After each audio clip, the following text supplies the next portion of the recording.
Bonjour à tous, amis du Pérou. Je me situe ici dans le centre du district de Miraflores, un district de classe moyenne à classe élevée, et on va pouvoir d'ailleurs le distinguer directement avec ces hauts bâtiments de fort belle facture. Et je vous emmène dans une promenade essentiellement au bord du Pacifique, à travers des lieux assez emblématiques, non seulement du district de Miraflores, mais de la capitale péruvienne, de Lima Metropolitana, et en premier lieu ici avec le club Las Terrazas, un club privé qui organise beaucoup d'activités, mais surtout évidemment du tennis, comme vous pouvez le constater, du tennis de terre battue. Il faut savoir que le club Las Terrazas organise chaque année, alors je me demande même si c'est pas 2 fois par an, mais au minimum en novembre, un tournoi de tennis de niveau challenger. Donc pour les amoureux de tennis, c'est même pas du 250. Euh, donc on va parcourir donc le bord du Pacifique, on va un petit peu apprécier le paysage, mais on va aussi faire de l'histoire avec quand même quelques références à des personnalités de l'histoire péruvienne qui sont assez importantes, pas seulement pour les Péruviens d'ailleurs, mais pour le monde entier.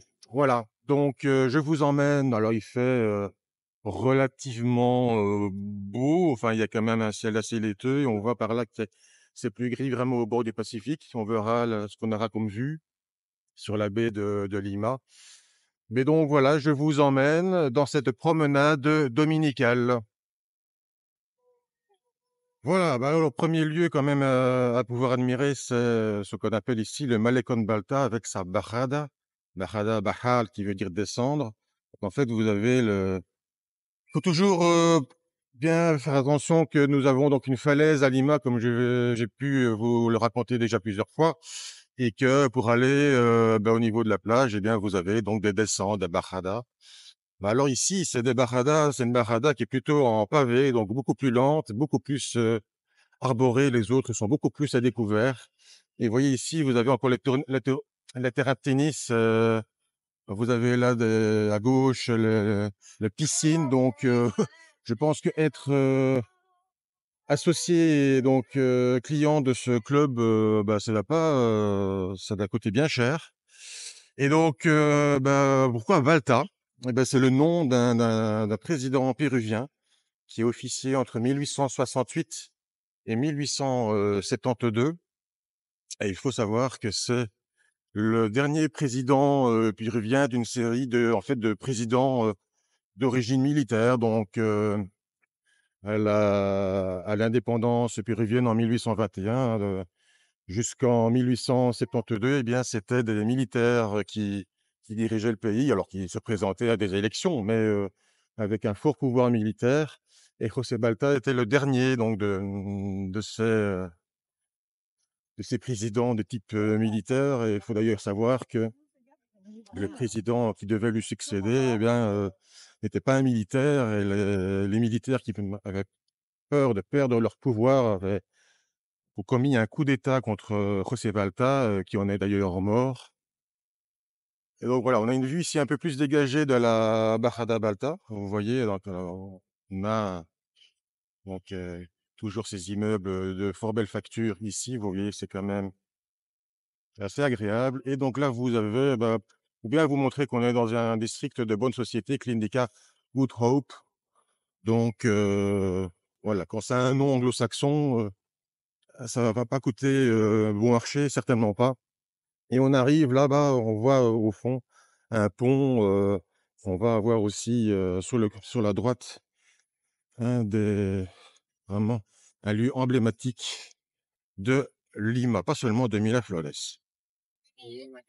Voilà le premier lieu emblématique que je voulais vous montrer, un cœur, mais pas seulement. Regardez là, vous avez une sculpture d'un couple s'embrassant. Et donc on est vraiment dans un lieu terriblement romantique, et je vous le donne en mille. Il s'appelle le Parque de la Mole. Alors, on lui a attribué un autre nom ces dernières années. C'est le nom d'un ancien bourgmestre maire de Miraflores, Alberto Andrade Calmona. Donc, c'est lui qui avait construit ce parc. Donc, il a été d'abord maire de Miraflores entre 1996 et 2002. Et puis, il a été maire de Lima. Et donc, il est resté quand même dans la mémoire, pas seulement des Miraflorinos, mais des Liméniens, comme un maire qui a fait quand même pas mal de choses pour leur district, pour leur ville, a tenté de réorganiser certaines choses. Mais ce que je vais vous montrer, c'est, on le voit déjà, on le distingue, ces ornementations absolument magnifiques. Je me rapproche un peu. Donc, à côté de cette statue, vous avez ces décorations. On appelle ça, en fait, c'est d'origine du catalan valenciano, de Trancadis. Et c'est en fait, l'idée vient du parc Güell, avec Monsieur Gaudi. Donc, dans cet endroit-là, à Barcelone, eh bien, vous avez cette Trancadis, ce qui signifie simplement une ornementation avec des morceaux de céramique. Et vous avez comment dire, sur cette ornementation, vous avez des morceaux de poèmes, des poèmes en ode à l'amour. Regardez ici, vous avez Vuelve mi palomita, vuelve a tu dulce nido, ce qui veut dire reviens ma palomita, ma colombe, reviens à ton nid, à ton doux nid. Donc de Mariano Melgal. Il y en a pas mal comme ça, il paraît qu'il y en a aussi en quechua d'ailleurs. Donc vous voyez que, bah, évidemment, il y a pas mal de monde, on est dimanche aussi. Donc il y a pas mal de couples, de touristes étrangers aussi, j'ai entendu parler en anglais, qui viennent ici. Bah, c'est quand même un lieu assez emblématique et en plus qui est au bord du Pacifique, hein. Vous voyez qu'il fait un peu nuageux quand même, on a une certaine visibilité parce qu'on voit le Molo Solar. Vous voyez ici, on a même des cadenas. Ce qui m'a d'ailleurs toujours fait rigoler, c'est que esposa, qui veut dire épouse en français, si vous le mettez au pluriel, esposas, eh ben, ça veut dire menotte. Donc, est-ce qu'on est menotté quand on épouse une femme? Je vous laisse répondre à cette question en 4 heures, s'il vous plaît, de baccalauréat. Voilà, et alors là, on a une vue sur le pont sur lequel on va passer. Donc, on a la Bajada Balta, donc ce pont, évidemment, est très utile pour éviter un gros détour. Et là, vous avez aussi, d'ailleurs, en contrebasse sur cette digue, vous avez un des restaurants les plus fameux de Lima, la Los Nautica. Je vais pas savoir combien ça coûte de manger là-bas.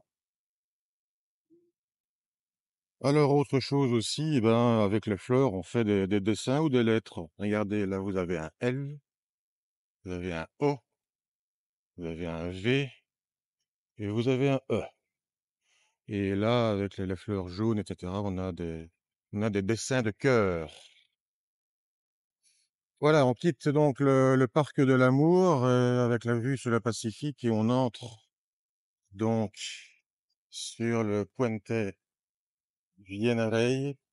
Vous voyez ici, donc la vue du Pacifique va se fermer et on a la vue sur le haut bâtiment. Vous voyez ce pont qui permet quand même d'éviter un gros détour. On va voir tout à l'heure que Miraflores est en train de construire un autre pont pour éviter un autre détour. Ce sera très appréciable. Je vous en parlerai tout à l'heure. J'ai avancé de quelques centaines de mètres ici, toujours au bord du Pacifique. Il y a un autre lieu, bon, je vais pas le caractériser d'emblématique, mais assez important, que vous voyez là sur la gauche. Dans la falaise, on appelle ça l'Alcomar. Donc c'est en fait un centre commercial du nom de José Larco, qui était maire de Miraflores. Et donc c'est un centre commercial vraiment accroché dans la falaise, donc c'est quand même assez impressionnant pour cette caractéristique architecturale, mais bon, c'est un centre commercial, donc il faut aimer ou alors on n'aime pas, peu importe, mais c'est pas non plus le lieu. le plus important. C'est un truc à voir malgré tout. On y passe de temps en temps pour y boire un petit coup. Il y a un ciné, mais voilà. C'est vraiment surtout la vue, le caractère paysager qui est intéressant. Vous voyez que bah, là, le ciel, c'est vraiment un peu dégagé, là, même plus qu'un peu. Et on a une belle vue, là, regardez, panorama sur le Pacifique. Voilà, je suis au bord, à l'entrée de l'Alcomal. Je vous montre un petit peu ce que ça donne en profondeur. Avec la vue, donc, encore une fois, d'un point de vue paysager, c'est quand même intéressant à voir et de temps en temps y passer un petit moment de détente et de boisson, bon, qui coûtera un petit peu plus cher que la moyenne, hein, voilà. C'est quand même intéressant, voilà. Donc, vous avez quand même le parc là, et alors là, vous avez le Marriott, voilà, le Marriott. Donc, imaginez le truc, vous êtes dans le Marriott, vous avez vue sur le Pacifique. Et en contrebas, vous avez l'Alcomal. Voilà. Ça aussi, il faut de l'argent. Voilà. C'est pas pour les pouilleux ici. Je me trouve devant un bâtiment qui vaut son pesant de larmes. Le Collège médical du Pérou, son conseil national. Et vous avez l'Anistel Paseo de los Héroes de la Médecine, inauguré en décembre 2021. Et regardez toutes ces pancartes que l'on voit jusque-là. Regardez, vous avez à chaque fois le bandeau de la mort, par exemple, Docteur Oscar Valdivia Cuba, mort le 20 juillet 2020, et vous voyez que toutes ces dates, c'est 2020, il y en a certaines en 2021. Regardez toute cette galerie, regardez, elle continue là-bas, on voit les pancartes au fond. Je pense que vous avez compris, tous ces médecins morts en 2020, 2021, au total, 551 sont morts du Covid. Donc on leur rend hommage dans cette galerie, cette petite promenade. Bon, c'était pas une promenade de santé pour eux. Euh, Ça fout un coup, hein. Franchement, c'est émouvant. Et bah, c'est un lieu de recueillement, hein. Voilà, pour tous ces gens qui ont donné leur vie pour que d'autres vivent. Le Pérou a été durement touché par la pandémie de Covid. À certains moments, c'était même le pays qui avait le plus de morts par, par millier d'habitants. Alors, face à ce lieu chargé d'émotions, vous avez un joli parc qui s'appelle Parc Domodossola. Et ceux qui sont un peu familiarisés avec les langues se disent, c'est peut-être pas totalement hispanique, hispanophone, ce, ce parc, ce nom. Et ils auront raison, ce n'est pas de l'espagnol, c'est de l'italien. Alors pourquoi ce nom italien? Ah, évidemment, l'Italie, il y a un rayonnement international, mais pourquoi ce nom italien malgré tout? Parce que Domodossola, c'est le nom de la ville italienne où a atterri cet aigle péruvien. Alors, c'est pas un aigle vraiment l'animal, je parle d'une personnalité péruvienne qui est immensément connue au Pérou. Et quand vous arrivez au Pérou, et notamment normalement par l'aéroport de Lima, ben, vous arrivez à l'aéroport international de Lima-Callao, qui a pour nom Jorge Chávez, cet aviateur péruvien, qui a traversé les Alpes, le premier à traverser les Alpes en 1910, entre une bourgade suisse et le village italien de Domodossola. Et on parlait de sacrifice tout à l'heure, et bien il a donné sa vie aussi parce qu'il en est mort. Il est arrivé au village, mais son avion s'est cassé. Il a fait une chute de 20 mètres. Il a eu une fracture des jambes, il a perdu beaucoup de sang et il est mort à l'hôpital où il a été reçu. Mais donc, malheureusement, ils n'ont pas réussi, les médecins italiens, à donc sauver cet aviateur péruvien que vous voyez ici, l'indication, la prouesse de l'aviateur péruvien Jorge Chávez, après avoir réussi à traverser les Alpes. Jorge Chavez, qui est né à Paris, figurez-vous. Donc il a vécu, il a étudié et tout à Paris. Mais donc, c'est le premier aviateur. On voit encore ici l'Aigle un peu plus proche. Et vous voyez encore les magnifiques parcs, hein. C'est fleuri, c'est ombragé, c'est magnifiquement entretenu. Vous avez l'Aigle qui représente bien cet aviateur courageux, héroïque, qui était Jorge Chavez.